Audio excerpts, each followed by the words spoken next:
dar início, então, à nossa última mesa do subgrupo 14, do 16º Seminário da Rede Ibero-Americana. Hoje nós temos 4 trabalhos a serem apresentados. O primeiro é por um turismo de nós outros, estratégias organizativas locais e economias culturais em los centros históricos em Colômbia. E o autor é Álvaro Andrés Santoyo. O segundo é cooperação técnica descentralizada para a diplomacia, o território do Araripe, Geoparque Mundial da Unesco e a promoção do desenvolvimento sustentável. Vários autores: Walter Vitalo, Neto Lima, Francisco de Lima Júnior, Larissa da Silva Ferreira Alves, José Patrício Pereira Melo. O terceiro trabalho são grupos de interesses e as mudanças nos fundos constitucionais de financiamento pela PEC, implicações na política regional brasileira, tendo como autores Guilherme Carneiro, Leão de Albuquerque Lopes e Fernando César de Macedo Mota. E o último trabalho, pela ordem, seria Território, Mídia e Globalização, disputas recentes pela democratização da comunicação na América Latina, tendo como autor André Past. A ideia é que a gente possa dedicar 15 minutos para cada apresentação, tá? Vamos fazer todas as apresentações para garantir que todas sejam feitas dentro do tempo que a gente dispõe, e, ao final, nós abrimos a discussão, as perguntas, ok? Eu pediria a vocês que quem não estivesse expondo pudesse cortar o áudio e a imagem, tá bom? Vamos, então, começar com Álvaro, que já está na tela, com dificuldade de fazer compartilhar a sua apresentação, mas eu acredito que ele fará muito bem sem esse apoio. Álvaro, fica à vontade. Vale, muchísimas gracias a todos. Bueno, mi nombre es Álvaro Santoyo, yo soy antropólogo, máster en antropología y candidato a doctor en geografía aquí en la Universidad Nacional de Colombia, sede de Bogotá, y también trabajo para una investigación dedicada a asuntos de ciencias sociales y patrimonio cultural, que es la Fundación Enigay. La presentación de hoy, el título se llama Por un turismo de nosotros, estrategias organizativas locales y economías culturales en los centros históricos de Colombia. Ella hace parte, o este trabajo es uno de los primeros resultados de una investigación más amplia que empezamos el año pasado y pues va hasta el año entrante, que es sobre la relación entre políticas públicas, vida cotidiana en los centros históricos y las prácticas y los procesos de segregación socioespacial en Colombia. Esto es una investigación, digamos, la metodología es principalmente cualitativa, hay un énfasis grande en la etnografía, que pues se ha visto afectado durante este año por la pandemia del COVID, y además de la etnografía, pues entrevistas semiestructuradas, análisis de documento y unos estudios de caso y de comparación. Nuestro punto de partida es una constatación, y es, bueno, ¿cómo se están pensando los centros históricos en Colombia y en general, o en términos más amplios, en América Latina? Partimos pues, digamos, de unos trabajos, unas reflexiones de Néstor García Canclini, que nos planteaba a finales de los 90 que existen 2 grandes redes de conocimiento sobre los centros históricos. Una que es el discurso, los saberes del patrimonio cultural, y otra más centrada en los discursos de la economía y del desarrollo urbano. La del patrimonio cultural ha sido la red dominante y se pregunta principalmente por identidad, tradición, historia, monumentos. Ahí son muy importantes la arqueología, la arquitectura, la historia como disciplinas. La segunda, que es vista como un campo, una red, se podría decir que es puria y que está en proceso de discusión en ese momento, la de economía y desarrollo. En esa cabe todo lo del turismo, la masificación, el desarrollo urbano, la mercantilización, cómo pensar esos procesos finalmente en el marco de los centros históricos. Ahora, además de eso, pues tenemos que tener en cuenta el contexto, digamos, de una economía postfordista, que sería la economía actual, No es lo mismo, digamos, los centros históricos en los años 70, 80, que analizarlos en la década del 2000 o en este siglo. Y esa economía postfordista que tiene dos elementos claves. Uno fundamental, que es crear mercancías a partir de un proceso de diferenciación de la mercancía misma, y que es algo que hace eco a algo que plantean los sociólogos Luc Boltanski, de una economía de enriquecimiento. Es decir, las mercancías hoy en día cada vez adquieren más valor a la medida en que se diferencian de otro. Y en ese sentido, los centros históricos se convierten, digamos, en una mercancía, una mercancía que es enriquecida por el pasado y lo local, que son los elementos que crean valor y que crean diferencia frente a otros centros históricos, frente a otros, digamos, espacios considerados eventualmente patrimonio cultural. En este contexto, digamos, en esta nueva economía, se pasa de concebir el turismo cultural como un y sostenibilidad del patrimonio, que era como los principios de la Carta de ICOMOS sobre turismo cultural, se pasa de ese principio a hacer que el patrimonio quede simplemente al servicio de la expansión de la industria del turismo. Ese es un movimiento que se ve de forma muy clara en los últimos 20 años, y Colombia pues no es la excepción frente a esto. Realmente las políticas digamos, de turismo en Colombia y las políticas culturales han hecho que toda la política, bueno, toda no, la política relacionada con patrimonio cultural quede a disposición o al servicio de las políticas del turismo, de las políticas de turismo. Ahora, teniendo en cuenta como este gran escenario, ese contexto grande en el cual, digamos, estamos situados, encontramos que varios de los trabajos sobre turismo en Colombia tienen diferentes escalas, pero la escala de análisis que siempre está como pendiente es la escala más local, y en particular el análisis de las prácticas, las acciones, las estrategias y los imaginarios que tienen los pobladores locales, en nuestro caso de centros históricos, sobre el turismo mismo. Y es en este sentido, pues, como al identificar esa especie de vacío que, digamos, nosotros nos lanzamos, y esto es lo que pienso mostrarles a ustedes en la ponencia de hoy. Empezamos a buscar, digamos, buscamos a contribuir a llenar ese vacío que encontramos, estudiando algunas estrategias organizativas de la población local frente al turismo en dos centros históricos de Colombia, Mompox y Villa de Leyva. Bueno, Mompox queda en el norte de Colombia, más o menos cerca, a 6 horas en automóvil de la ciudad de Cartagena, cerca al Caribe, y Villa de Leyva queda en la zona andina, a 3 horas en automóvil de Bogotá, pues que Bogotá, bueno, por si acaso, es la capital de Colombia y es la principal ciudad, no solamente la capital, sino realmente la principal ciudad de Colombia. Son dos centros históricos que están ubicados en contextos muy rurales. Uno está mucho más aislado, digamos, como de las otras ciudades o eventualmente de los circuitos turísticos. Ese es Mompox, pero Mompox tiene una particularidad, y es que está incluido en la lista de Patrimonio Mundial de la UNESCO desde el año 95. Villa de Leyva, como les mencionaba, bueno, queda en la zona de la cordillera de los Andes, a 3 horas nada más de Bogotá. El clima es entre templado y frío, no está metido, de hecho ni se ha postulado a esta lista de Patrimonio Mundial, pero es importante como un referente turístico a nivel nacional, y es un turismo principalmente que ha sido un turismo de élite. Eso es algo que es fundamental entender en el caso de Villa de Leyva. Ha sido un turismo de élites, muy ligado como a un turismo cultural y de descanso.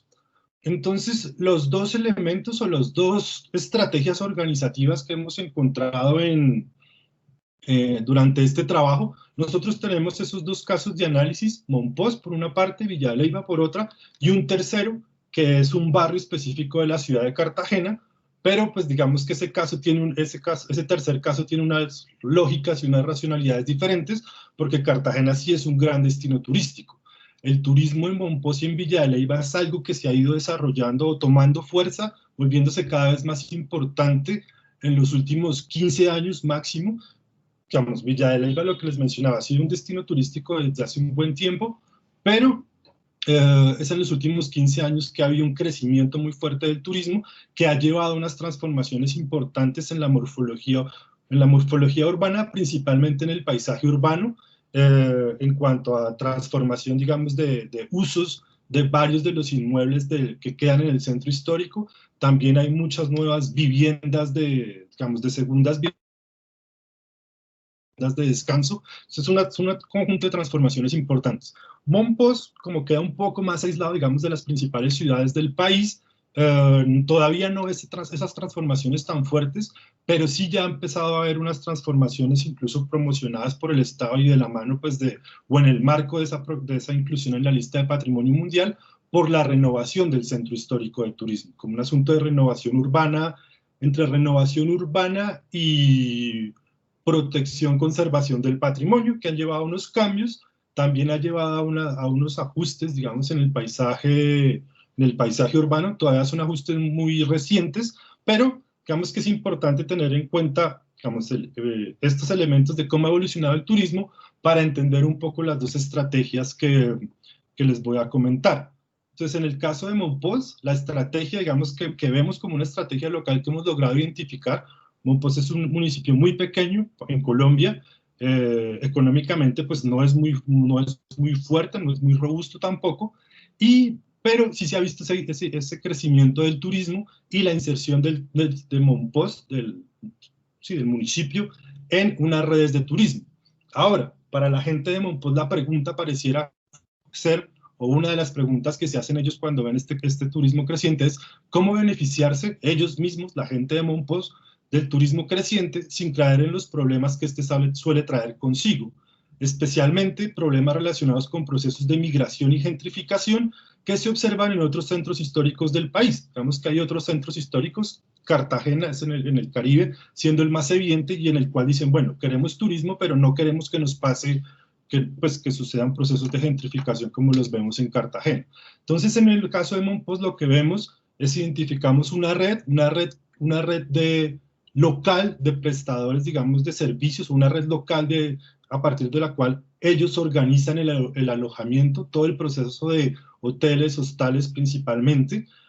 Bueno, lo que trato y lo que muestro en la ponencia o describo, es la forma en que se fue constituyendo esa red, que es una red que nace con un núcleo muy concreto, que era un hotel, el único hotel que existía en Mompox más o menos hasta la primera década de este siglo, y cómo desde ese hotel que entra en una crisis sale la administración, que era privada, lo toman, digamos, la gestión del hotel la toman una cooperativa de trabajadores del municipio, y se convierte en un proceso de aprendizaje, digamos, cómo aprender a gestionar un hotel, y de paso, cómo ir aprendiendo a crear o a manejar el conjunto del sistema del alojamiento o acomodamiento de hoteles, hostales y demás en el municipio. Entonces ese hotel se convierte en un nodo, digamos, es un ejercicio de aprender sobre la marcha, porque son los trabajadores del hotel los que deciden pues seguir trabajando ahí, seguir haciendo que funcione ese hotel, pues en cooperación con otras entidades ahí, y hay un aprendizaje que los va a llevar a crear una red. El hotel, como les mencioné, era el único hotel de Mompox. Mompox tiene dos grandes temporadas turísticas, una en Semana Santa y la otra en el mes de septiembre-octubre, alrededor de un festival de jazz que se creó en el 2012 y se ha vuelto un referente, digamos, de festivales culturales en Colombia. Entonces se crea ese festival, el hotel funciona como nodo, y ese nodo implica establecer relaciones con casas de familia principalmente, algunas, es decir, es muy literal, muy intuitivo el proceso, y es como pedirle a la gente que se conoce que si tiene una o dos habitaciones para hospedar a quienes están llegando. Y es en ese proceso muy del preguntarle al vecino, a los conocidos y demás, que se van a empezar a abrir algunos hostales en Mompox. Hoy en día, por ejemplo, en el 2014 habían 11 hostales, entre hoteles y hostales, perdón, hoy en día ya hay 60. Entonces es en ese hablar que algunas personas de Mompox, algunos de los habitantes, deciden abrir sus hostales en un proceso de aprender, digamos, empiezan con una habitación, luego 2, 3, alquilan otro espacio, bueno, cosas de ese tipo. Entonces es una red, que es lo interesante ahí, que son todas personas de Mompox. A partir de este hotel Doña Manuela, se empiezan a indagar con unos vecinos quienes pueden ir a alquilar habitaciones. Algunos de estos crean un hostal, uno muy pequeño primero, luego van creciendo y así van surgiendo diferentes hostales.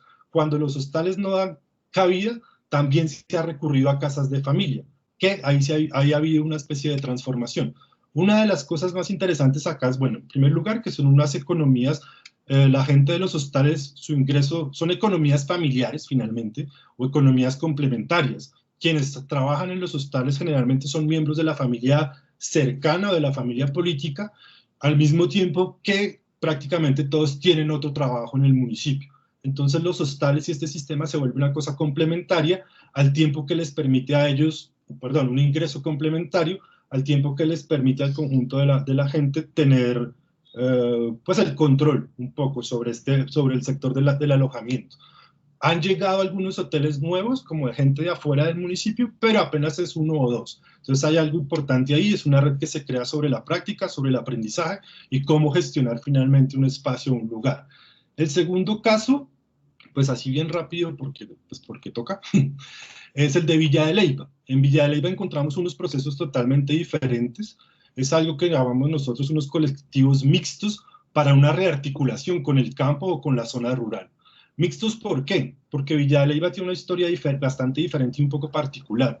Dada su cercanía con Bogotá, en los años 70 empiezan a llegar muchas personas, digamos, profesionales, gente que ha estudiado en la universidad y se ha graduado, se va a vivir a Villa de Leyva un poco en esos movimientos contraculturales, un poco el hipismo, y empieza a generar un proceso como de neoruralidad en Villa de Leyva.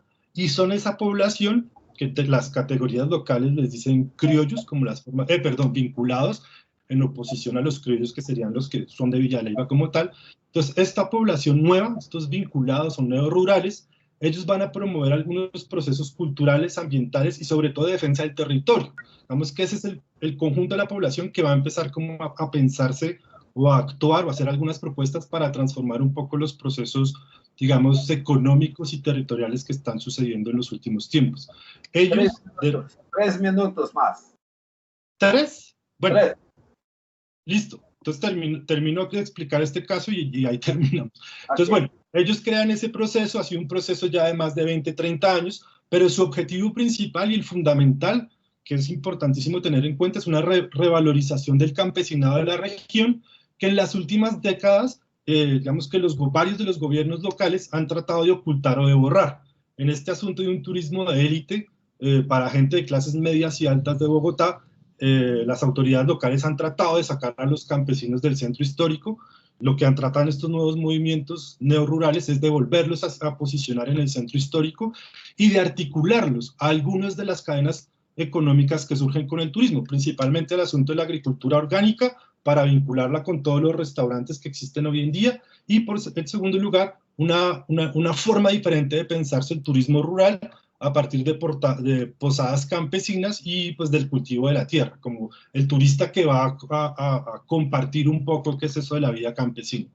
Y ya las conclusiones creo que pues son 3, una que tiene que ver con la aproximación analítica, la necesidad de cambiar la perspectiva de análisis y la escala analítica, ya que eso nos permite realmente dar cuenta o acercarnos a cuáles son esos procesos y esos colectivos locales que están construyendo formas alternativas de articulación territorial.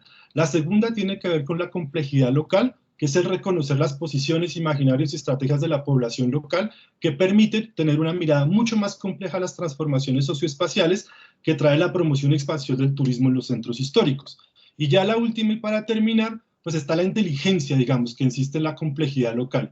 Es decir, que al cambiar de escala, acercarnos cada vez más a los pobladores locales y a sus procesos, hay la posibilidad de comprender y valorizar los procesos de aprendizaje locales basados en la práctica y en la experiencia, así como las representaciones locales sobre el futuro, que eso es clave, cómo queremos que sea nuestro territorio, y que en conjunto permiten imaginar otras articulaciones no hegemónicas con con una industria como es la industria del turismo. Y eso es todo. Muchísimas gracias. Lástima la presentación, pero bueno. Listo, muchas gracias. Ok, muito obrigado, Álvaro. Eu imagino que se a gente tivesse tido acesso ao PowerPoint, era possível visualizar essas articulações territoriais, mas o seu trabalho está disponível aí para ser lido depois, ok? Sí, precisamente. O PowerPoint mostrava nas redes. Ok. Você pode, inclusive, deixar algum algum e-mail ou link que as pessoas possam ter acesso ao trabalho. Aí no chat, se você quiser. Ah, vale, lo voy a poner acá. Ok. Bom, vamos para o segundo trabalho, que seria a cooperação técnica descentralizada para a diplomacia. O território do Araripe, o Geoparque Mundial da Unesco e a promoção do desenvolvimento sustentável. Bom, tem três autores, quatro autores, né? Ou autoras, eu não sei. Quem vai apresentar, por favor? Eu. Boa tarde, professor. A tela está disponível? Tá, sim.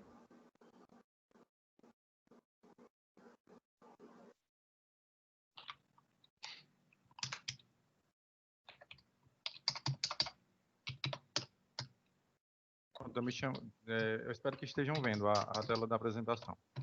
Me chamo Valtero Ítalo Nelo Lima, sou discente do programa de mestrado em Planejamento e Dinâmicas Territoriais do Semiárido da Universidade Regional, da Universidade do Estado do Rio Grande do Norte, UERN, e recentemente concluí meu trabalho de dissertação, e a gente vai apresentar brevemente a parte mais grossa dos resultados, a parte mais bruta dos resultados.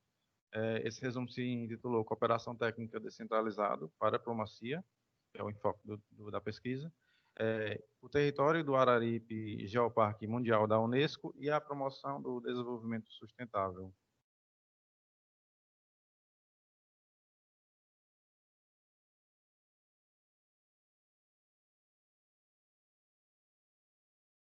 Como introdução, a gente faz uma evolução do conceito de desenvolvimento, partindo das questões de diferenciação em crescimento e desenvolvimento, toda a parte teórica, partindo de Celso Furtado e demais autores de relevância da área.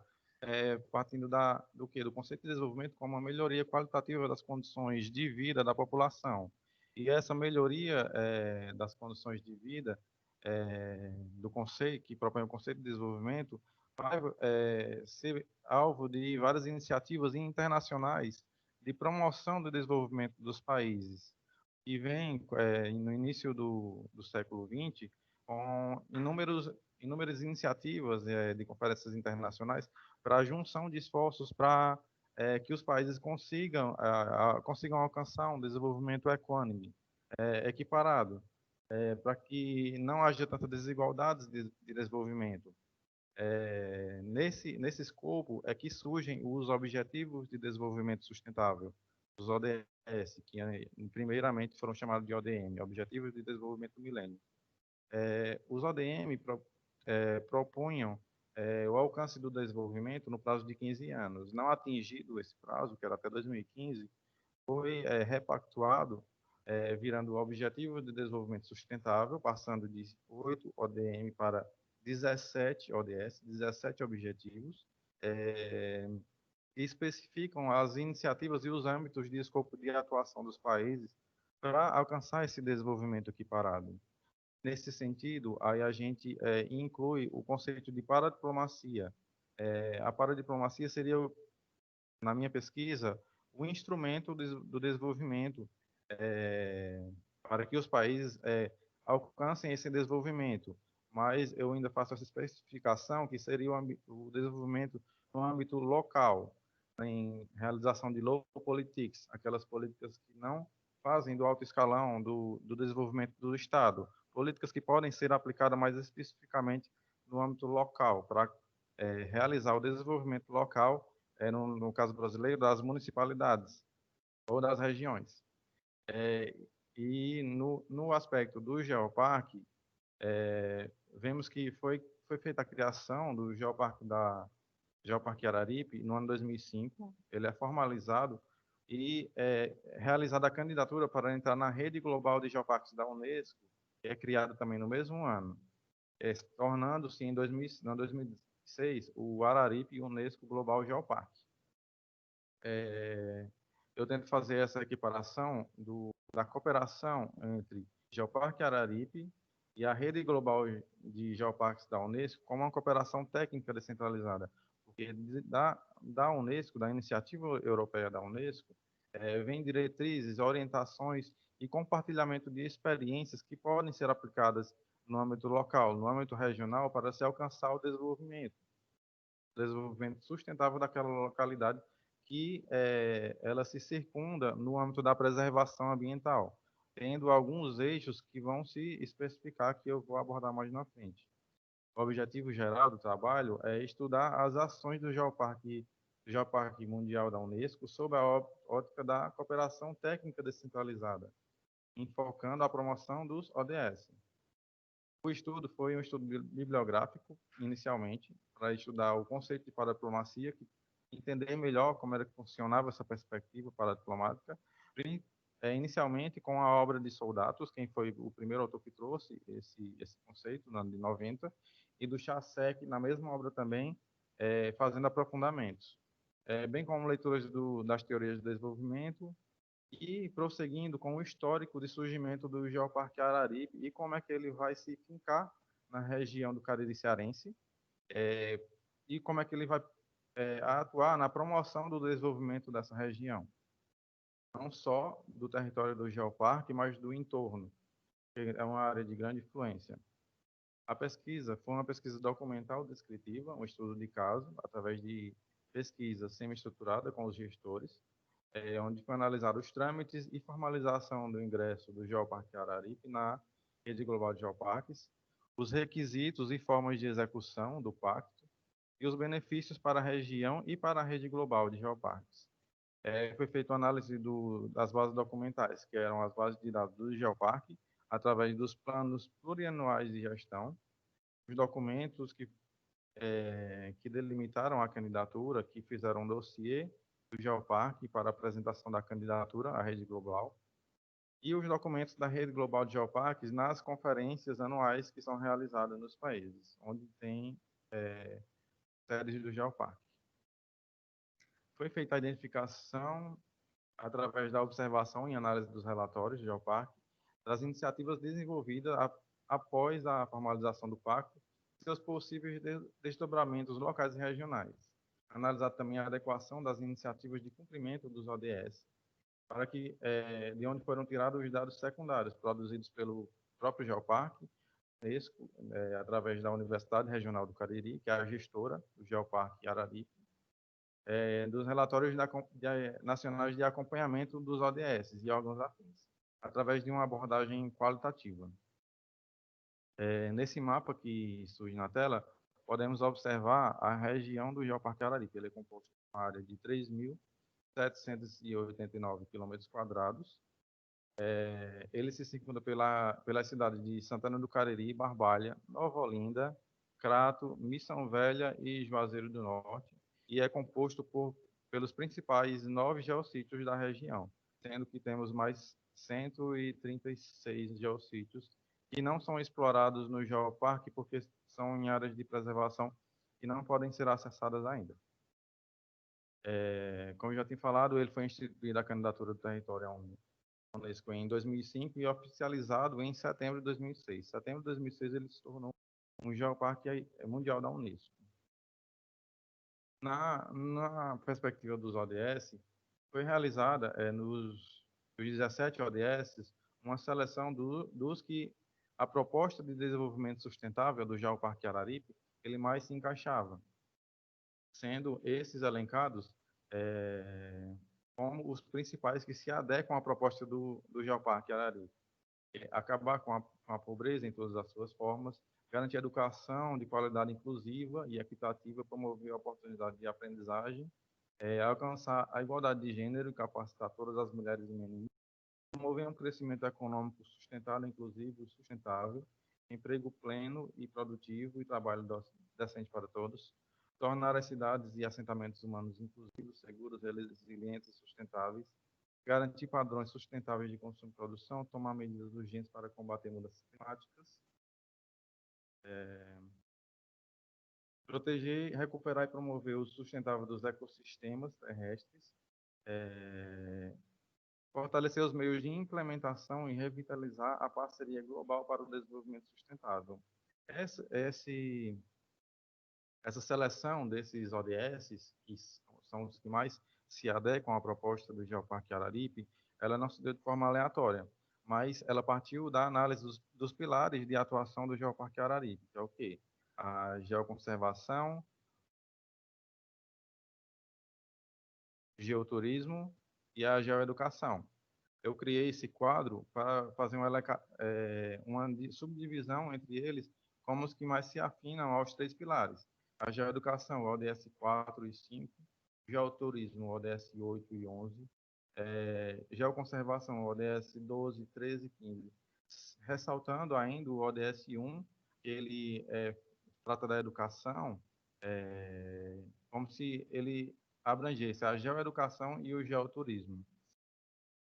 E o ODS 17, que ele trata da formação de uma parceria global, a gente encaixa diretamente com o conceito de paradiplomacia para o alcance do desenvolvimento, do conceito de desenvolvimento, a efetivação desse desenvolvimento, a colocação dele em prática. Foi feita essa divisão, mas ela não exclui a interação entre os ODS e suas metas. Cada ODS ainda é especificado em metas. Todos interagem entre si, mas por questões didáticas eu preferi fazer essa subdivisão entre eles, para facilitar a análise da minha pesquisa. Nos eixos do geoturismo, geoturismo, geoeducação e geoconservação, eu ainda especifiquei mais, trazendo as metas dos ODS que melhor se encaixam com o geoturismo, que aborda o turismo como uma forma de promoção do desenvolvimento sustentável, geração de empregos, promoção da cultura dos locais, fortalecer os esforços para proteger e salvaguardar o patrimônio cultural. Na geoeducação, a meta 4.7 pretende que seja expandido para todos o conhecimento e as habilidades necessárias para promover o desenvolvimento sustentável, ensinando estilos de vida sustentáveis, direitos humanos, igualdade de gênero, promoção da cultura da paz, não violência, cidadania global, valorização da diversidade e etc. Alcançar a igualdade de gênero e capacitar todas as mulheres e meninas no ODS 5. E no eixo da geoconservação, a meta especial 12.8, ela especifica o caput do objetivo, garantindo de se colocar à disposição das pessoas informações da conscientização sobre o desenvolvimento sustentável. Já a meta 12B assegura a implementação de ferramentas para monitorar os impactos do desenvolvimento sustentável para o turismo sustentável, que cria empregos, promove cultura e os produtos locais. O ODS 13 é tomar medidas urgentes para combater as mudanças climáticas e seus impactos. E o ODS 15, proteger, recuperar e promover o uso sustentável dos ecossistemas terrestres, gerir de forma sustentável as florestas, combater a desertificação, deter e reverter a degradação da terra e deter a perda da biodiversidade. Os pilares da atuação do Geoparque, geoturismo, geoeducação e geoconservação, como já falado, eles se adequam perfeitamente ao que propõem os Objetivos de Desenvolvimento Sustentável, que é uma das conclusões do nosso trabalho, e é a proposta que a Unesco traz para a atuação desses geoparques. No geoturismo, vem na forma de fortalecer aquela economia local, tornar os sujeitos donos de si próprios, donos da sua iniciativa de produção econômica, do autossustento. A geoeducação, trazer uma educação ampla e equiparada para todos, conhecer seus direitos, ter um conhecimento do mundo. E alinhando tudo isso ao aspecto da geoconservação, que é a preservação daquele espaço. No caso da nossa Floresta Nacional do Araripe, que contém todos esses geossítios, que é de importância ímpar para a humanidade, que os nossos geoparques são encontrados inúmeros fósseis de dinossauros que são estudados por todo mundo. Nesse sentido, a gente vai concluir o quê? Que a paradiplomacia é um instrumento de desenvolvimento e ela se adequa perfeitamente à relação estabelecida, à cooperação técnica estabelecida entre o Geoparque Araripe, encabeçado pela Universidade Regional do Cariri, que é a atual gestora do Geoparque, enfim, teve a iniciativa de criar a proposta do Geoparque, e a relação com a Rede Global de Geoparques, chefiada pela Unesco. A proposta dos geoparques da Unesco, aliada à Agenda dos Objetivos de Desenvolvimento Sustentável, se mostra necessária. Ela não só é aliada, mas é necessária para a efetivação do desenvolvimento real. E os segmentos de atuação do geoparque, estampados nas iniciativas do mesmo, têm contribuído significativamente para a elevação do padrão turístico da nossa região, do Cariri Cearense, pela estrutura que se instala nos geoparques, também pela mídia que é gerada para atrair esse potencial turístico e fazer a elevação do mesmo. E a elevação também da consciência ambiental da população, não só da que mora lá, mas do entorno, na preservação da nossa floresta, do nosso geoparque. Criando uma entidade dessas pessoas com um território, uma entidade de pertencimento que possibilita a realização de uma proteção, de uma conservação. Ressaltando ainda, que eu esqueço de colocar, slide, a atuação da universidade, a sua internacionalização e a elevação do seu papel científico, não só regional, mas mundial. E nesse sentido aqui, as minhas referências bibliográficas, e eu encerro a apresentação. Muito obrigado. Muito bem, Walter, você foi extremamente rigoroso no seu horário, ok? 15 minutos cravado. Parabéns. Um trabalho muito interessante. Eu acho que vai dar uma conversa boa depois aqui com os presentes na nossa sala aqui. Foi bem corrido, porque ele é bem extenso, mas eu dei uma corrida para apresentar. É isso aí, mas ficou bacana. Obrigado. Vamos para o terceiro trabalho, que seria Grupo de Interesses e as Mudanças no Fundo Constitucional de Financiamento pelas PEC. Implicações na política regional brasileira. Guilherme ou Fernando, quem vai apresentar? Eu vou apresentar, Edgar, o Guilherme, tá? Ok, Guilherme, fica à vontade. Deixa eu só compartilhar aqui com a apresentação.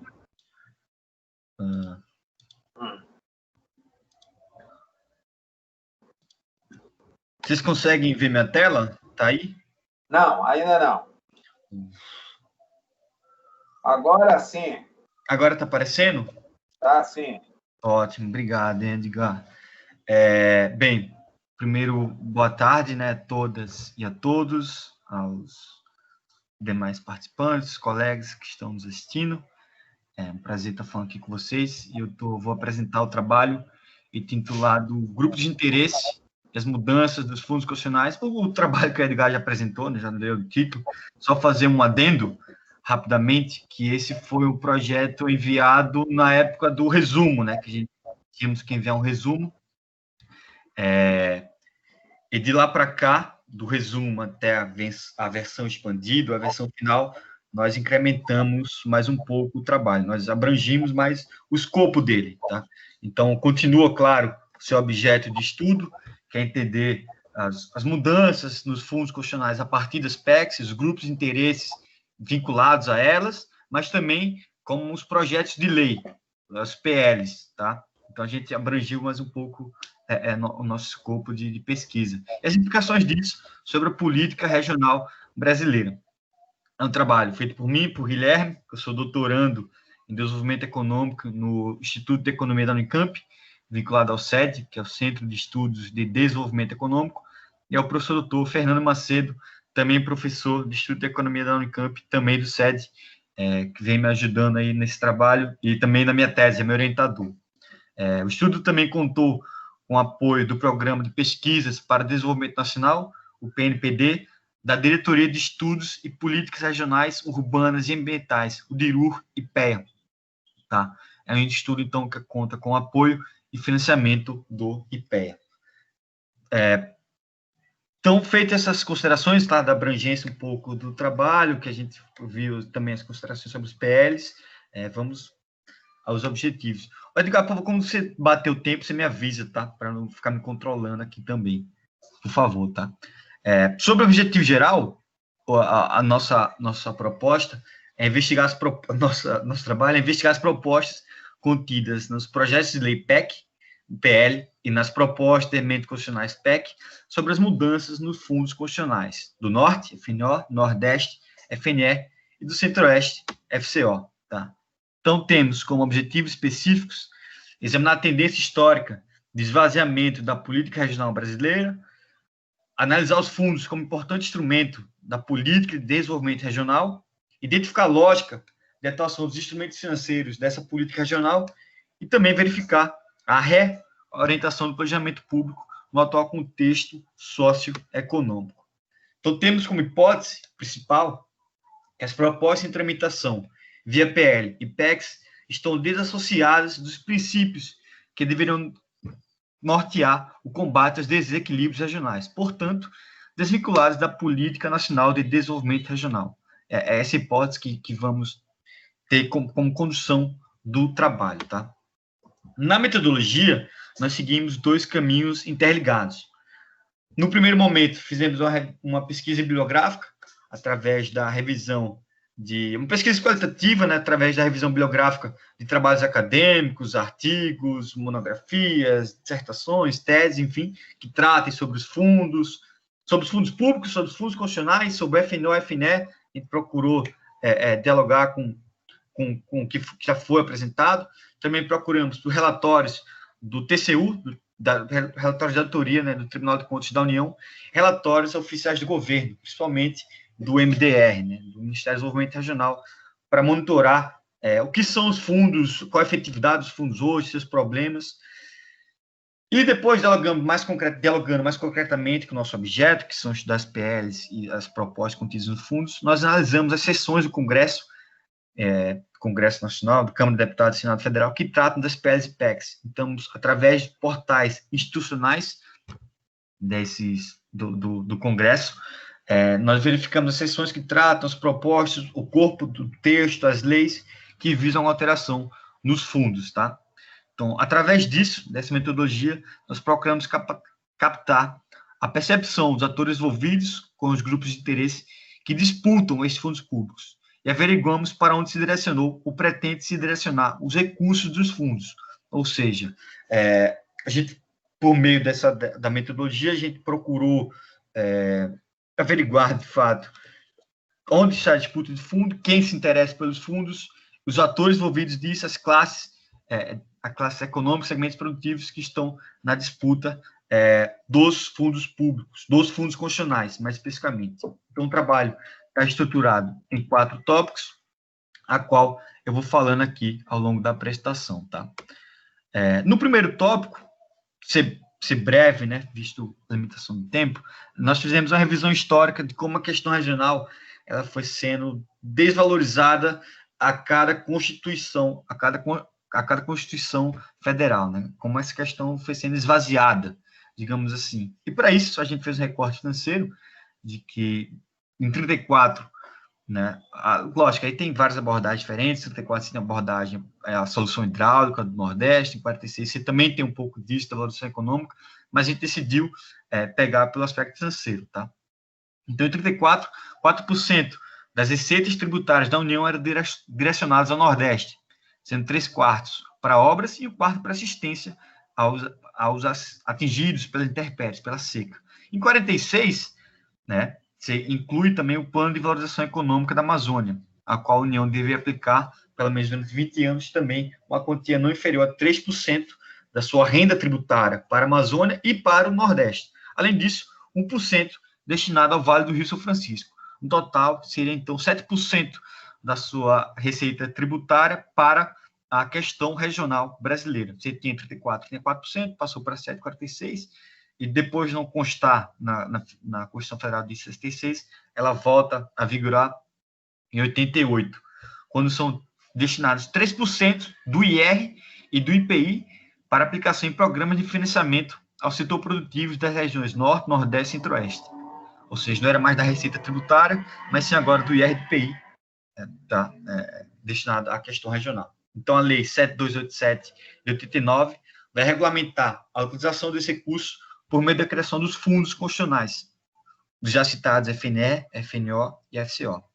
Então, a gente fez um exercício rapidamente no trabalho, um exercício matemático muito simples, de que se entre 95 e 99 fosse o mesmo regimento legal de 46, ou seja, se fosse 7% da receita tributária destinado à arrecadação, entre 95 e 99, a questão, os fundos públicos hoje teriam, os fundos constitucionais de financiamento teriam hoje uma arrecadação 5 vezes maior do que realmente ocorreu.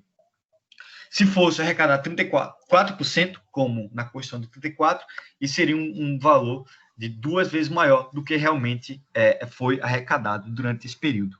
É só um recorte financeiro, claro, tem várias outras implicações disso, mas para demonstrar rapidamente que o tema passa, que a questão regional passa por uma desvalorização, um esvaziamento ao longo das constituições, tá? Ainda assim, e aqui passamos para o segundo tópico, os fundos e a questão regional ainda latente no desenvolvimento brasileiro, tá? E após os anos 2000, com a extinção da Superintendência de Desenvolvimento Regional, a política regional ela volta a vigorar institucionalmente em 2007 com o PNDR. Então, atrelando novamente uma preocupação especial com a questão regional no Brasil, podemos dizer assim, né? Então, vários autores mostram que a PNDR não chegou a ser efetivada de fato, não teve status de política pública, longe de alcançar uma relevância e primazia na condição do desenvolvimento regional brasileiro, tá? E aqui eu posso citar o trabalho do Fernando Macedo, Leonardo Porto, o trabalho do Rodrigo Portugal, o trabalho do Vitarc, entre vários outros, Vitarc Coelho, 2015, tá? E um dos principais elementos foi que faltou um fundo financeiro atrelado ao PNDR, um fundo da política regional. Eu só vou pedir desculpa que talvez esteja algum ruído aí durante o que eu estou apresentando, que é época da eleição, está um barulho enorme aqui perto da minha casa, eu moro perto da rua, então está sempre passando carro de candidato, de segundo turno aqui em Maceió, então qualquer barulho eu já peço desculpas, tá, antecipadamente. Enfim, ainda assim, mesmo na falta desse fundo, os fundos constitucionais, do fundo atrelado diretamente, na falta de um fundo da política regional, os fundos, os fundos constitucionais serviram como braço financeiro do PNDR, passaram a seguir os princípios norteadores da PNDR, né? Então, estão se tornando um instrumento explícito da política regional brasileira. Entretanto, a atuação desses fundos passa por problemas no que tange aos princípios da política regional.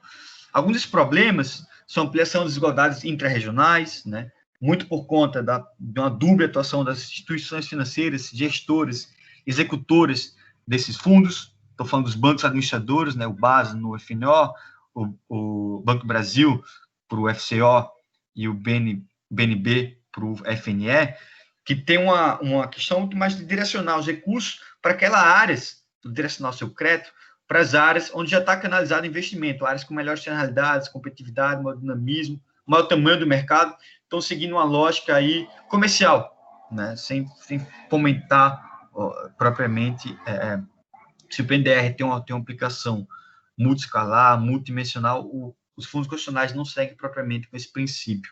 Então, tem problemas na ampliação das desigualdades intra-regionais. Então, a efetividade dos fundos, de maneira geral, é bastante restrita, de baixa eficácia, com efeitos localizados, pequena magnitude e concentradores. Então, no limite, eles não vêm cumprindo plenamente seus objetivos enquanto instrumento da política regional. Isso também não é uma inovação do trabalho, não é uma contribuição do trabalho, isso é um resgate da literatura que a gente pesquisou ao longo da pesquisa, tá? Tanto os trabalhos citados na bibliografia. E chegamos, então, no que seria o ponto crucial da nossa contribuição, no tópico 3, que é entender as classes de interesse e as mudanças em jogo nos fundos constitucionais de financiamento. O que falamos, né? Apesar disso, do fundo ter uma baixa eficácia, magnitude, ter problemas na sua execução, isso aí, pela bibliografia, pelas auditorias do Tribunal de Contas que vão apontando também para esse movimento, eles são ainda muito importantes para a economia regional e contam com ampla disponibilidade de recursos, e principalmente em período de crise econômica, tá? Apesar dos fundos, né, a receita ser atrelada ao IPI, ao IPI e ao IR, a repasse da Secretaria de Tesouro Nacional. Então, períodos de crise econômica, quando você retrai a atividade econômica, você deveria ter uma retração no STN, dos repasses da Secretaria.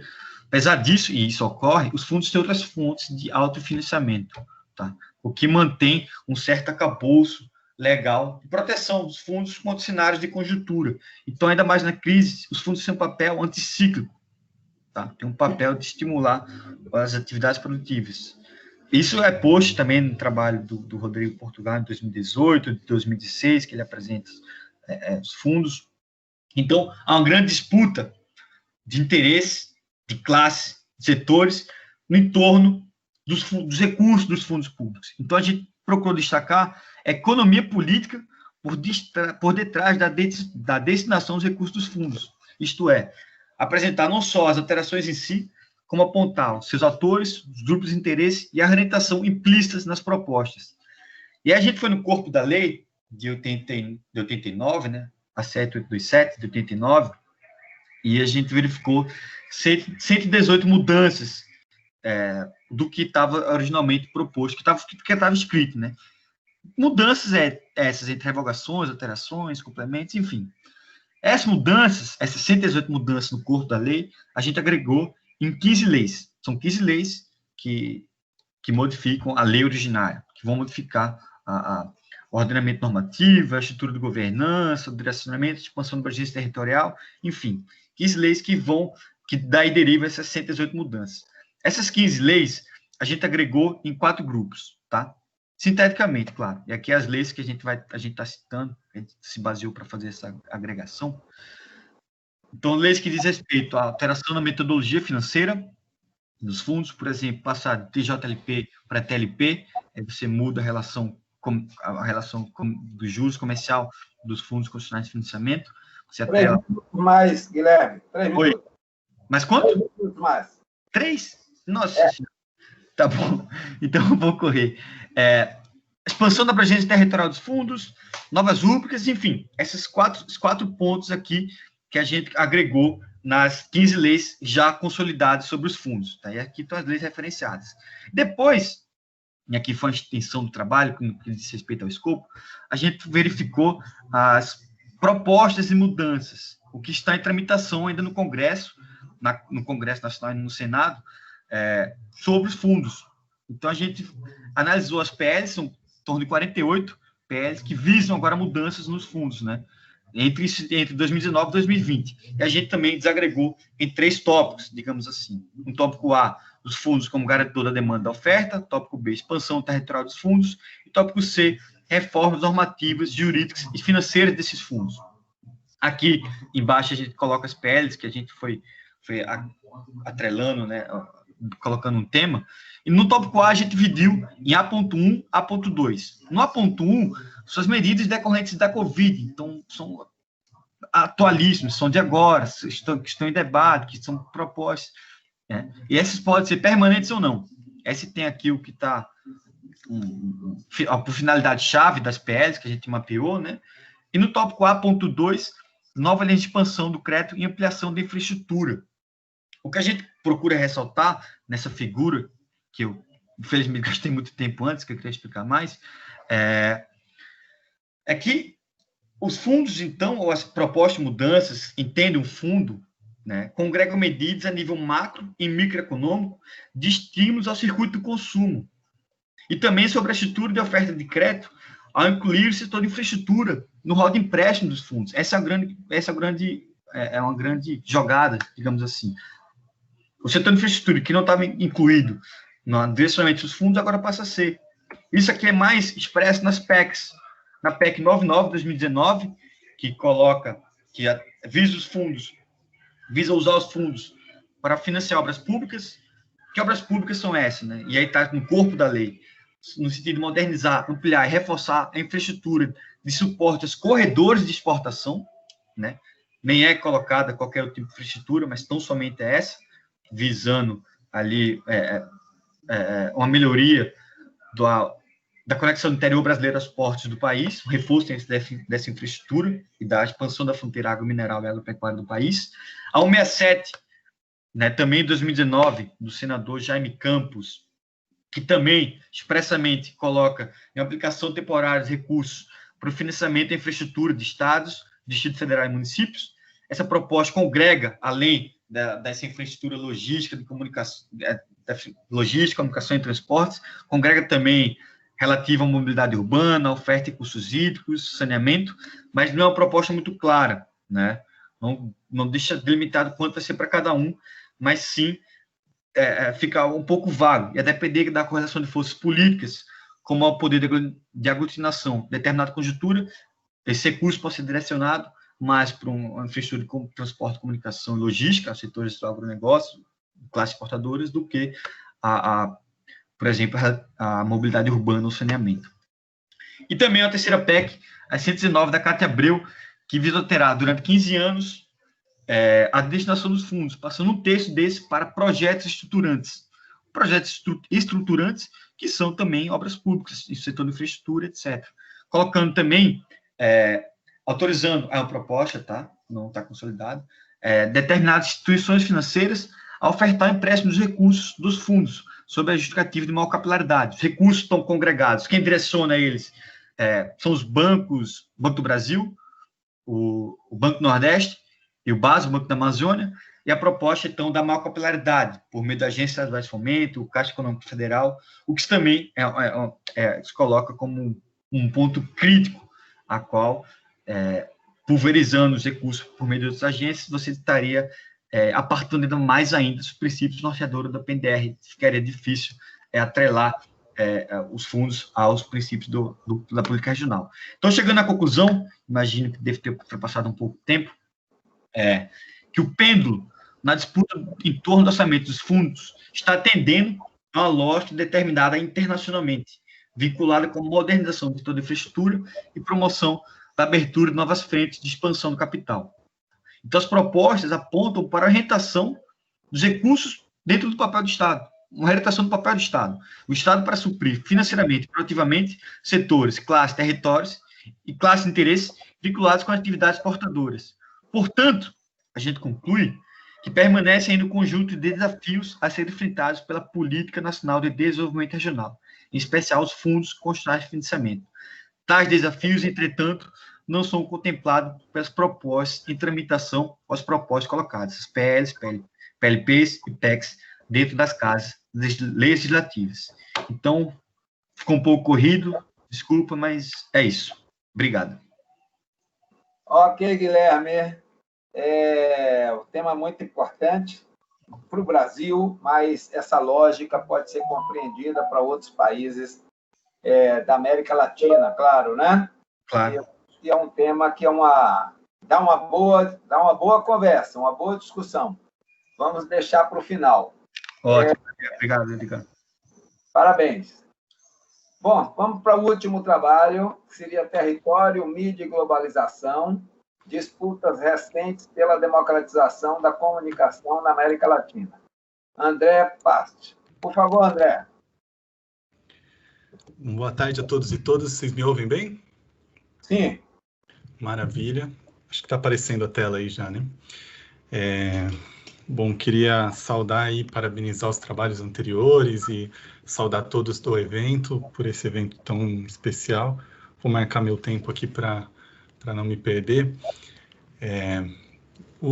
Esse trabalho, meu nome é André Patti, eu sou professor da UFABC, do curso do Bacharelado em Planejamento Territorial, e vim apresentar aqui esse trabalho sobre território, mídia e globalização, abordando as disputas recentes pela democratização da comunicação na América Latina.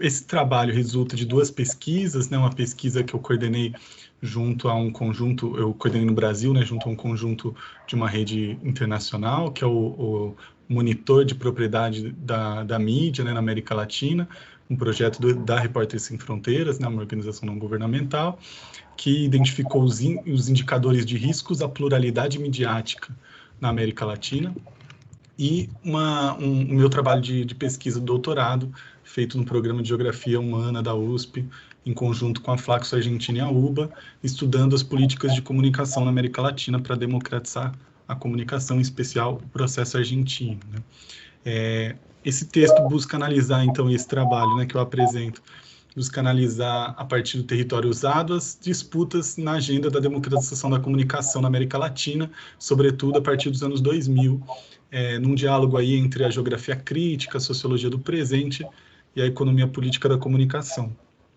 Esse tema da geografia crítica, né, esse marco teórico da geografia crítica, é baseado no sistema de conceitos do professor Milton Santos, que organizou aí um pouco o nosso trabalho, nossas reflexões.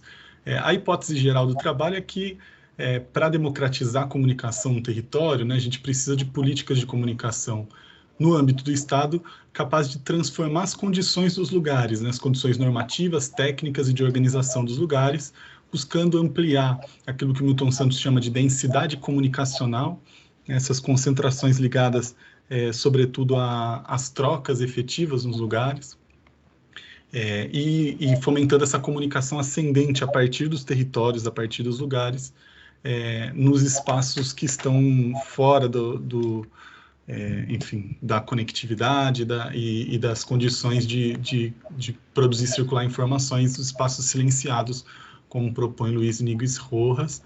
Para isso, eu queria apresentar brevemente 3 pontos, né? Um primeiro, situando esse tema da violência da informação na globalização.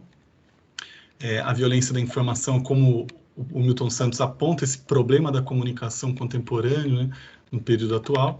Depois falar um pouquinho da situação da concentração da mídia na América Latina. Vou bem rápido, Edgar, para não me atrasar aqui. E, por último, apresentar um pouco dessa outra comunicação a partir das disputas políticas na América Latina. Tudo bem? Está dando para acompanhar? A apresentação está aparecendo aí? Estou um pouco... Tranquilo, pode seguir. Maravilha, obrigado. É que teve um pessoal que apresentou e a internet caiu e ficou falando sozinho, então vou checando. O Milton Santos chama de violência da informação essa característica fundamental do período atual, né, onde a informação é cada vez mais presente e necessária. A gente tem a revolução informacional, que coloca a informação no centro da economia, do cotidiano, da vida cotidiana, da organização do espaço, mas a forma como ela é oferecida à humanidade nesse período, né, tende a uma centralização de poder, a uma concentração da comunicação, sem que haja, de fato, comunicação, né? É uma centralização da produção e circulação de sentidos e de informações sem troca, né? Eu acho que esse fenômeno está mais claro agora com a desinformação. Ele diz isso em 2000, mas agora com a desinformação, com o WhatsApp, com o excesso quantitativo de informações que a gente recebe sem conseguir se informar de fato, esse fenômeno está um pouco mais claro. Essa concentração, ela é característica comum aos territórios latino-americanos, né? Quando a gente olha para as especificidades e similaridades das formações socioespaciais latino-americanas, a gente encontra aí na comunicação características em comum a concentração de propriedade de meios e a concentração geográfica da mídia, o predomínio de meios privados com lógica comercial, diferente da Europa, por exemplo, onde os meios públicos são importantes, a ausência de pluralidade e diversidade que levam a uma unificação da linha editorial. Em algumas agendas é mais evidente, como a agenda econômica, por exemplo. Como a mídia não é só um mercado, ela não tem só um papel econômico, né? Ela também tem um papel cultural na produção de sentidos. Essa concentração também pode ser entendida como uma concentração antidemocrática, porque faz parte de um pressuposto da democracia ter a pluralidade e a diversidade de vozes e projetos em circulação na sociedade, né? Ter muitas e diversas vozes nessa diversidade midiática, diversidade de fontes, diversidade de conteúdos, uma diversidade que abrange as diferentes audiências, nos diferentes grupos. Então, essa concentração de propriedade grande na mídia, ela implica, né, que quando alguém concentra muito poder, outros não estão tendo voz. E isso leva a um cenário que configura monopólios e oligopólios na mídia. Monopólio quando um agente econômico tem o poder de alterar unilateralmente as regras do mercado, né, mesmo que não seja o único dono. Na TV brasileira, por exemplo, a gente tem um cenário de monopólio, e oligopólio quando um pequeno grupo de empresas detém esse poder Então, a gente tem esse cenário de oligopólios e monopólios na mídia e uma concentração geográfica significativa em toda a América Latina. No caso da Argentina, por exemplo, né, esse gráfico mostra como mais da metade, mais de 60% do conteúdo da TV aberta no interior da Argentina era retransmissão de Buenos Aires, inclusive de notícias, né? Então, você tinha uma concentração gigantesca da produção de imaginários sociais mesmo, da produção de sentidos a partir da perspectiva da capital federal. Isso acontece também no Brasil. Esse infográfico da pesquisa do Media Ownership Monitor, ele mostra a concentração dos grupos, né, dos grupos que controlam os 50 veículos de comunicação de maior alcance no país, e estão ali mais de 70% deles na região metropolitana de São Paulo. Somando São Paulo e Rio de Janeiro, que o Grupo Globo é o maior do Brasil, a gente tem aí uma concentração gigantesca, né? A chamada região concentrada, o Sul e Sudeste, concentra 80% dos escritórios de comando dos grupos de mídia. Então, apesar de ser um país que ocupa uma extensão territorial que é a metade da América Latina, a gente tem uma concentração significativa, né, das vozes. E é isso que eu queria demonstrar um pouquinho. A partir dessa pesquisa do Media Ownership Monitor, a gente identificou alguns indicadores de riscos à pluralidade na mídia, né? E alguns deles são relacionados à concentração. É o indicador de concentração financeira né, do mercado, como eles chamam, né? E esse indicador, na América Latina, não há dados para aferi-lo, né? Porque os dados não estão disponíveis, não há transparência das propriedades, dos dados financeiros. A gente tem uma concentração de audiência e concentração da chamada propriedade cruzada. Propriedade cruzada é quando o mesmo grupo é dono de rádio, TV, veículo da mídia impressa, veículo da internet, enfim, quando ele concentra propriedades diversas, né? A propriedade cruzada da mídia. Comparando 5 países onde o estudo foi realizado, a gente olha aqui a concentração de audiência como um risco alto em todos os países, né? No caso do México, um problema com os dados de audiência que é bastante grande, então sempre tem essa ponderação lá, por isso que está entre os 100 dados e o alto, mas a gente tem um risco alto à pluralidade na mídia, portanto um risco alto à democracia em função dessa concentração da audiência. Na televisão brasileira, se a gente olha o CR4, a concentração dos 4 principais veículos, a gente tem mais de 70% da audiência, né? Só o Grupo Globo concentra e atinge metade da população todos os dias. Inclusive fazem publicidade com isso, né? A gente tem um outro risco, que é o ligado à concentração de propriedade cruzada, também como um risco alto, com exceção da Argentina, que foi fruto um pouco do processo de regulação que lá aconteceu, que eu vou tratar já já. Teria um pouco mais para comentar de cada um dos países. Eu vou passar muito rapidamente, só mencionando aqui, a gente tem 5 bolinhas que vão aparecer em todos os países, a primeira é concentração de audiência, depois essa de concentração financeira, a terceira é garantias regulamentárias, né, que tipo de regulação existe para impedir a concentração de propriedade, o quarto, a concentração de propriedade cruzada, e o quinto, as garantias regulamentares também regulatórias, né? Ou se há regulação para impedir concentração de propriedade cruzada. Vejam que na Argentina a gente tem basicamente os riscos altos ou médios, no Peru também altos, o único médio é que há algum nível de regulação contra a concentração de propriedade da mídia. No caso da Argentina, o Grupo Clarim, o grande grupo, né? No caso do Peru, o Grupo El Comércio. Na Colômbia, a gente tem 3 grupos concentrando quase tudo, e vejam que todos os indicadores são de alto risco, a pluralidade da mídia. No México, apesar da falta de dados, também os indicadores apontam um alto risco, e a mesma coisa o Brasil, também alto risco, exceto com alguma garantia regulamentar não aplicada de proteção à propriedade cruzada. Faço um convite para vocês acessarem o site, vocês entrarem em quemcontrolamidia.org.br, vocês vão ver o site brasileiro, e de lá dá para navegar por todos os sites da América Latina. São portais bem interativos, aí, com os dados que permitem navegar, por exemplo, quem são os donos, quais são as pessoas por trás desses veículos, quais são os principais veículos, e tem uma série de textos lá também de análise.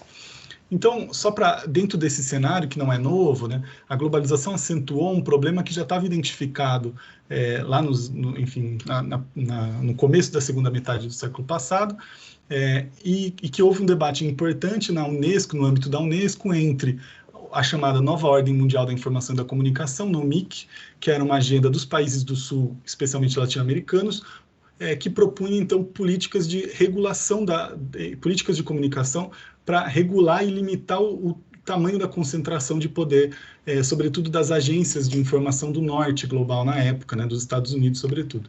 E, de outro lado, os Estados Unidos defendendo essa ideologia do fluxo livre, uma ideologia liberal do fluxo livre de informações, que seria a ausência da regulação sobre suas empresas que eram hegemônicas, né. Como a NOMIC passou um relatório, né, o relatório McBride, que propunha essas políticas no âmbito da Unesco, os Estados Unidos boicotou a Unesco, saiu da Unesco e enfraqueceu essa agenda, que foi retomada. Depois a gente teve isso nos anos 80, né? Começou nos anos 70, 60 e 70, em 1980 saiu o relatório, e a gente teve um enfraquecimento da agenda, sobretudo nos anos 90, com o avanço do neoliberalismo na América Latina, e no novo contexto político dos anos 2000, a partir da ascensão de governos populares, de governos progressistas, que eram muito atacados, né, por grupos de mídia e conglomerados concentrados.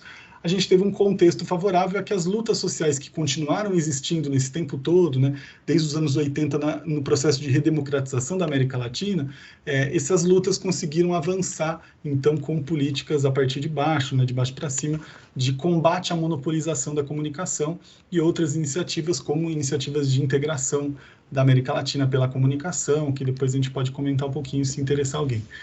Qual que eram os sentidos dessas políticas construídas aí nos anos 2000 e no começo dos anos 2010?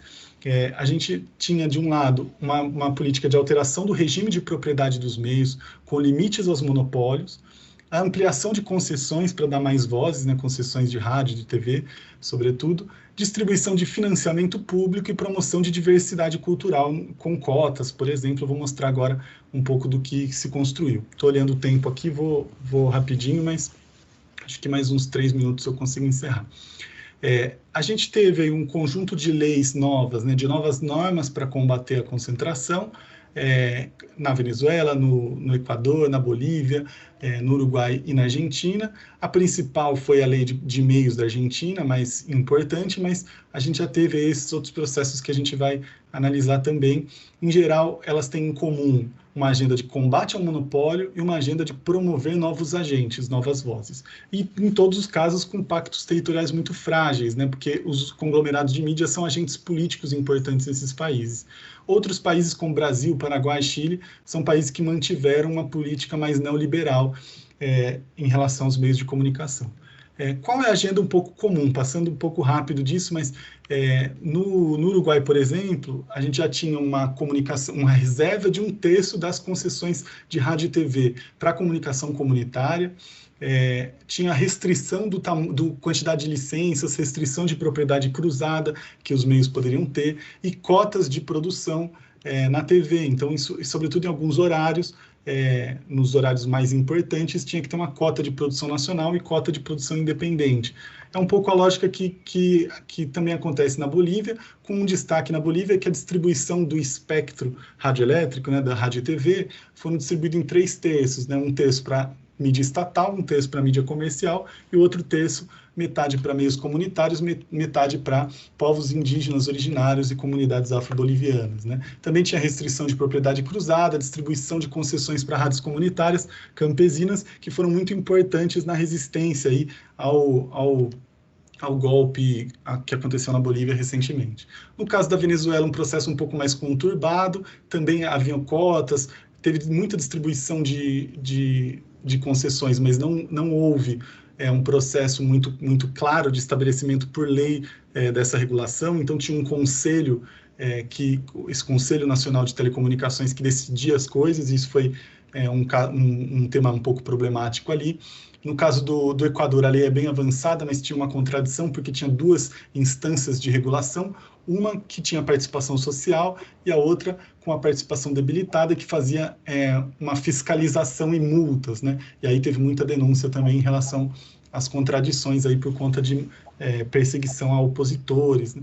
Mas tinha uma lei bastante avançada. E no caso da Argentina, uma lei avançada que tinha um órgão regulador participativo, uma defensoria do público da comunicação audiovisual, uma distribuição também em 3/3 aí, dos canais, com limites aos monopólios, e provavelmente todo mundo ouviu falar um pouco dessa lei, porque ela entrava num combate com o principal conglomerado da Argentina, que era o Clarín. Mas tinha muitas outras políticas. Eu queria chamar a atenção para uma dimensão, né?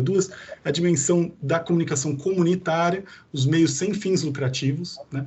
Então a gente teve aí uma série de licenças, aí a gente tem um mapa e um gráfico que mostram as licenças dadas ao setor comunitário, e para ilustrar o que é esse setor comunitário, a gente tinha, por exemplo, a Barricada TV, uma TV, me deixa em homenagem ao Maradona, é uma TV barricada, uma TV revolucionária que está na TV aberta da Grande Buenos Aires, só para ter uma dimensão do que isso significa. E tinha André, também a distribuição... André, vamos fechando aí?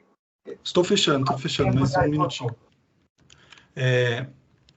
E havia uma distribuição de fundos de fomento público, né? Então dinheiro público para fomentar comunicação comunitária. E, por fim, um último exemplo que foi uma política de regionalização da produção audiovisual, com polos, regiões, e nós, uma rede federal, com processos participativos, que essa rede levava condições tecnológicas, dinheiro para produções audiovisuais que foram muitas, produções de documentários, produções de uma série de ficções, enfim, uma série de questões que foram possibilitadas naquele momento. Para encerrar, obviamente, o governo Macri causa uma interrupção desse processo com muita resistência na rua e que acumula lutas importantes para os próximos passos, né? Agora, quando a gente tem uma mudança novamente no governo, mesmo num cenário pandêmico e tudo mais, para encerrar, a gente teve aí um processo muito rico de resgate, né, de ter um outro patamar das lutas nesses países, porque a gente tem uma legislação ainda preservando uma série desses princípios de democratização da comunicação, tem uma experiência das potências e limites dessas políticas para democratizar a mídia, e a partir mesmo dos retrocessos, né, é possível avançar a partir de um patamar muito diferente do que foram os anos 2000, e que, a partir desse olhar territorial, né, se a gente conseguir, como essas políticas, olhar para os espaços opacos, os espaços silenciosos e potencializar as condições desses lugares, como essas políticas que eu mencionei agora fizeram, a gente consegue aí ter um olhar territorial para democratizar a comunicação, que é essencial para que a gente possa ampliar a possibilidade de produzir outros sentidos, né? A gente só rompe com um pensamento único se a gente conseguir fazer esse processo. Então, isso é bastante importante. Agradeço aí a paciência, desculpem os 3 minutinhos que eu passei aí. Ok, André. Bom, minha gente, muito boa apresentação de André, toca num ponto extremamente importante. Eu acho que a nossa mesa hoje foi muito boa.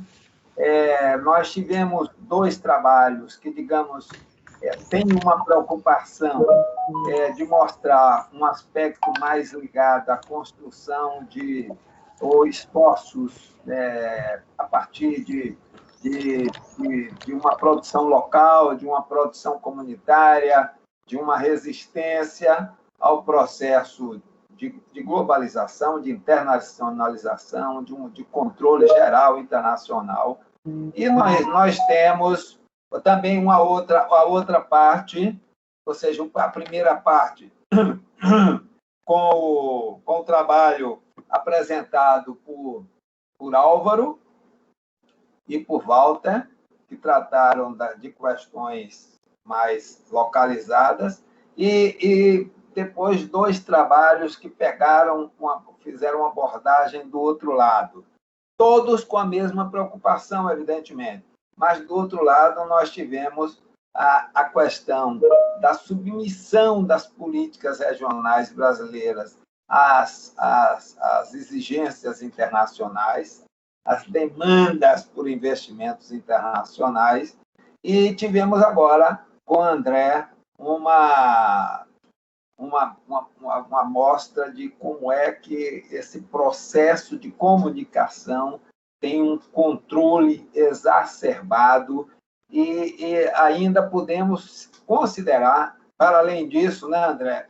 Claro que você abordou esse aspecto, mas nós temos uma tendência a um controle, digamos, dos padrões mentais de consumo, de comportamento, pelas mídias de internet, pelas redes sociais, numa escala mundial, que é algo também muito sério, porque define novos comportamentos, orienta para esses... para a preparação para um tipo de consumo de um mercado que tem interesse de pequenos grupos e muito forte numa escala mundial. Eu peço perdão a vocês por essa restrição de tempo. Eu acho que cada trabalho que vocês apresentaram, cada um aqui, merecia uma sala com 1 hora ou 2 horas de discussão. Temas muito legais. Mas, infelizmente, nós temos 2 horas para tudo, tivemos uns percalços aí, e estão nos sobrando aqui, talvez, 15 minutos para a gente fazer uma discussão. Então, podíamos dar uma passeada pelas pessoas que estão na sala. Quem quiser, por favor, fazer alguma contribuição, se puder levantar a mão aí, que facilita o meu controle. Se a gente não tiver ninguém interessado com a mão levantada, a gente pode abrir aí o microfone e as pessoas poderem fazer as suas comunicações com voz. Tá bom? Então, está aberto. Quem quiser fazer alguma pergunta, esclarecimento ou fazer alguma consideração, esse é o momento.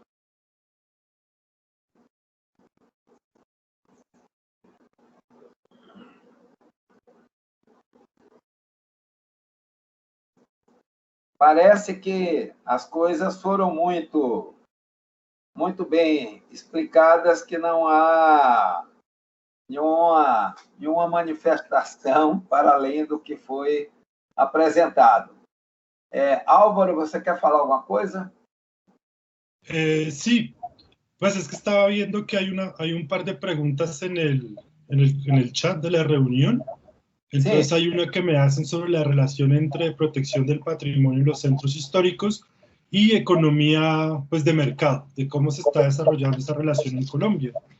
Y pues creo que ahí también hay un punto con lo de la economía de mercado que nos une, pues, a los 4 finalmente, y es como las diferentes formas en que esa economía de mercado las diferentes formas que toma en diferentes, digamos, contextos, se podría decir que culturales, entendidos en términos amplios. Pero en lo que me concierne a mí nada más, pues la pregunta es, bueno, esa relación de patrimonio, conservación de patrimonio y economía de mercado, pues se ha ido transformando. En Colombia las políticas hasta más o menos hace unos 10, 15 años eran un poco más fuertes, las de conservación y preservación, pero ha venido transformándose, hay un poco más de laxitud, se podría decir, de elasticidad, en qué se puede hacer, digamos, en los bienes, qué tipo de intervenciones se pueden hacer en esos bienes considerados patrimonio, pues, digamos, en el centro histórico. Sigue, digamos, se mantiene mucho como en esta idea de mantener el espacio público, las fachadas, cambian los usos, eso es algo fundamental, que puede que la estructura urbana, la parte edificada, la morfología sea la misma, pero los usos sí están cambiando bastante.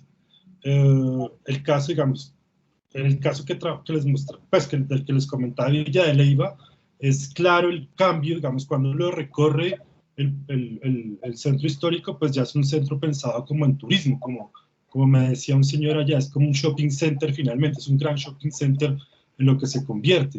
En otros lugares no, por eso es interesante, digamos, los dos casos de los que les he hablado, porque en Mompox eso todavía no existe. Pero, pues con el tiempo eventualmente puede suceder. Otros ejemplos, si hay una relación totalmente, digamos, una relación estrecha entre agentes económicos, digamos, constructores o comercio, con el Estado, digamos, sea municipal, principalmente, para la transformación de algunos lugares, principalmente Cartagena. es como el que uno trae, está como muy conservado, pero también hay una intervención muy, muy, muy fuerte y una intención de que la ciudad se vuelva un destino turístico. Es algo muy, muy pensado, por lo tanto están articulados gobierno con agentes del mercado. Sería eso. Ok. Guilherme, por favor. Edgar, pegando o gancho que o Álvaro está respondendo no chat, que eu vi que também foi direcionado uma pergunta sobre o meu trabalho, a pergunta Aristides, e uma pergunta que vou tentar ser bem rápida, uma pergunta que foi muito feliz, porque acho que faltou essa lacuna deixar mais claro durante a apresentação, tá? E ele pergunta sobre a importância do setor de infraestrutura para o Nordeste, o Norte, vista a carência, a histórica carência, né? Nas regiões de uma integração do território intrarregional.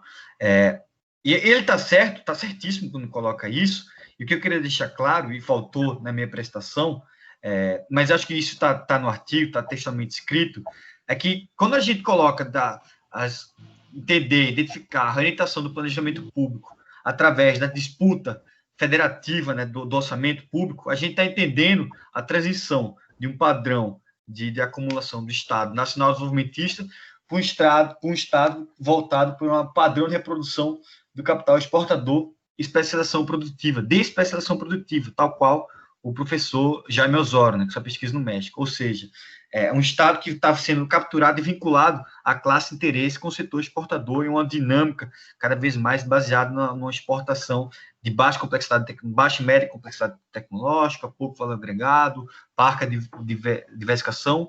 Então, o que a gente entende é que as propostas das PECs, PLs, e o que está sendo posto em torno do orçamento público é no sentido de modernizar e ampliar a infraestrutura dos corredores de exportação. Tá? Não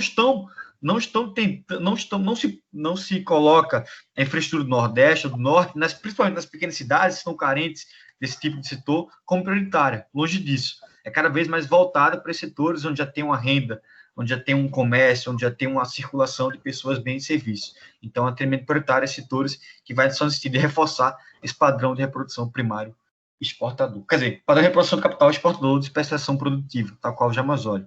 Tá? Eu só queria aproveitar, se eu puder, Edgar, fazer uma pergunta para o trabalho do André, primeiro parabenizando a todos, né, a todas, pelas apresentações, e é uma pergunta que talvez até fuja do escopo do trabalho dele, mas que achei muito interessante. Primeira apresentação, gostei muito, né, estou preso nos slides, achei excelente como ele apresentou. E depois essa conjuntura, a mudança na conjuntura política, né, na América Latina como um todo, se podemos dizer assim, você vê o Juan Arce agora voltando, né, voltando não, sendo presidente, mas voltando mais na Bolívia, você vê um presidente mais progressista na Argentina, você vê ventos de mudanças sobre a política latino-americana, né? E em que ponto, você tem um período também agora um processo conflituoso, bastante conflituoso, que a gente não sabe onde vai nos levar, onde vai levar a população peruana, a sociedade civil peruana, mas em que momento isso tem um impacto sobre a mídia, o território, e que pontos também pode exacerbar o conflito no setor de informação, de comunicação. É isso. Obrigado, Edgar. Ok. André, você pode responder, por favor?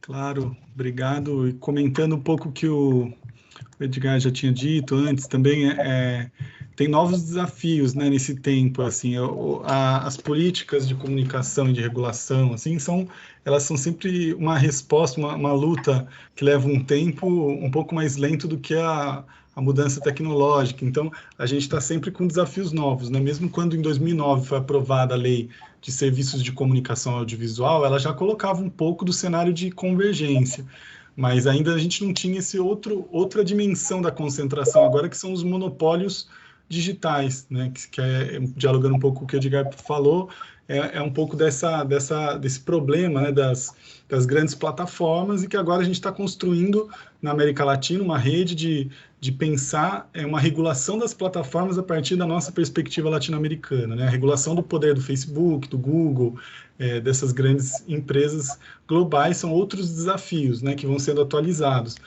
Mas isso a gente ainda tem que lembrar que na América Latina a televisão ainda tem um papel central, né? Aqui no Brasil também, né, tem um papel fundamental. E eu vejo um pouco, Guilherme, esse cenário de novos, enfim, de uma retomada, de alguma forma, de governos populares, abrindo novas possibilidades de retomada, né? Porque houve uma interrupção. Na Argentina, o Macri, a primeira medida que ele faz no primeiro dia de governo foi dar uma canetada lá, fazer um decreto para mudar a lei de meios, liberando os limites de concentração e tirando a televisão, tirando serviços de telecomunicação, a TV paga, que na Argentina é a maior parte da TV, da regulação. Então, fala assim, a TV paga não conta, só que lá a maior parte esse tema da TV privada, né? Então, agora, só que ele não derrubou a lei toda, né? Então, você tem um patamar de experiência diferenciado, né? Para que deem passos novos. Eu acredito que pela conjuntura política não vão enfrentar o Clarim, não vão enfrentar o poder concentrado da mídia nesse momento, mas tem muita coisa para fazer para promover novas vozes. E que aí não é só a internet, a gente às vezes faz uma oposição, né? Quem produz conteúdo para a internet também tem um financiamento necessário. Então, esses fundos para os meios comunitários, por exemplo, esses meios não estão só na rádio e na TV, eles também estão na rádio, na TV e na internet. Então, você ter linhas de financiamento público, canais comunitários, processos nos lugares que antes não tinham processos de... imagina, levaram equipamentos, estúdios públicos para você gravar TV digital. Então, assim, tem uma série de políticas que podem ser resgatadas agora nesse novo ciclo, né? E que são essenciais para a luta política. É só isso que eu visualizei isso na Bolívia, né? A importância dessas rádios, sobretudo, dos movimentos campesinos indígenas, e também na Argentina, o quanto essa outra mídia, muito menos concentrada aqui no Brasil, também fazia uma voz de resistência, e esses governos neoliberais, esse projeto neoliberal. Então, tem um aprendizado aí da centralidade dessa pauta, né? Agora, quanto que a gente vai conseguir avançar depende dessas conjunturas, das correlações de força. Não é um jogo fácil, porque é um debate interditado pela própria mídia. Ok, André. E, bom, isso que você levantou é muito interessante, e a gente precisa também compreender que tanto o que você fala quanto o que Guilherme fala estão articulados. Ou seja, a concentração de poder numa escala mundial associa investimentos com meios de comunicação, com os convencimentos, as próprias comunidades regionais. Ou seja, é uma política toda articulada. Os que concentram, muito provavelmente, esses meios de comunicações em vários países, eles também estão articulados a um determinado grupo mundial. Então, estamos realmente num mundo muito difícil, tá certo? Eu estou aqui com uma dúvida aqui, viu, André? É que o Leonardo Porto aqui perguntou se o destaque ao fundo é do grandioso Maradona. Aí eu estou perguntando aqui se é você jogando futebol ou é Maradona? Maradona, grande Maradona. Adorei o fundo também, viu, André? Chorei como todos os argentinos ontem, morei tempo suficiente lá. Deixei a homenagem aqui. Grande jogador e grande pessoa, né? Grande político. Figura. Composição política muito interessante. Gente, nós tínhamos um prazo até 17h45, já extrapolamos. Aqui, o trabalho virtual. O trabalho virtual tem uma característica, em final de seminário. Não dá, assim, aquela sensação de final, de saudades, etc., né? É interessante isso. Como mexe na nossa emocionalidade diferente o presencial do virtual. Se fosse presencial, evidentemente que agora a gente estava saindo para tomar uma cerveja aí em algum boteco, mas fica para a próxima. E eu não sei se eu estou identificando o Leonardo Porto, que fez aí a postagem no chat, se é Leonardo da Unicamp. Lembração de sim, né? Ok. É esse mesmo, Eu participei da banca dele lá na Unicamp. Excelente trabalho que ele fez também. Gente, um abraço para vocês, parabéns pelo trabalho que vocês fizeram. Vai sair aí, vai ser anunciado. Eu não sei como será a seleção, ou se terá a seleção, mas acho que vai ter uma publicação, também não sei se alguma coisa em algum número de exemplares físicos, mas eu acho que eletrônico vai ter, acho que vai ter. Fomos informados agora na sessão de encerramento, mas isso virá oportunamente aí as notícias sobre isso, tá bom? Um abraço para vocês, tenham um bom final de semana e até a próxima conversa. Abraço a todos, gente. Valeu. Obrigado. Muito obrigado. Gracias. Buenas tardes. Buenas noches. Continuem estudando e se cuidem, hein? Se cuidem. Um abraço.